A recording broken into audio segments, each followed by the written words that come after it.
2024年澳門環保酒店獎頒獎典禮今日下晝喺環境保護局演講廳舉行。今屆共有17間酒店獲獎，以表揚酒店業界喺推動環保同實現雙碳目標工作上嘅努力同貢獻。環保局局長葉國林表示，喺低碳發展嘅趨勢下，澳門嘅酒店業界近年持續實踐並深化各項環保措施。咁我連續咧就從2007年咧舉辦到今一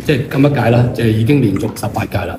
咁咧今年咧就有17間嘅得獎酒店嘅，咁所以連同之前得獎嘅酒店咧，即係全澳門而家有58間嘅酒店咧就得到我哋嘅環保酒店獎。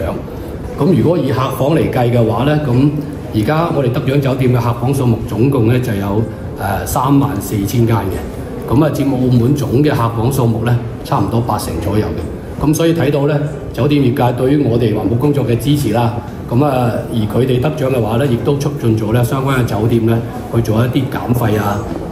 控污啊，以及咧雙碳嘅一啲嘅工作。咁所以對於我哋成個澳門嘅環保工作咧係起到個非常大嘅促進作用嘅。未來環保局將會按照國家嘅相關政策以及特區政府嘅施政方向，繼續同業界緊密合作，共同探索更多可持續嘅營運模式，推動酒店業進一步落實減碳行動。參與酒店嘅用電量共減少大約3億7千萬度電，部分酒店更積極推動清潔能源使用，以提高環保效益。同時積極使用電動車，並進一步增加充電設施。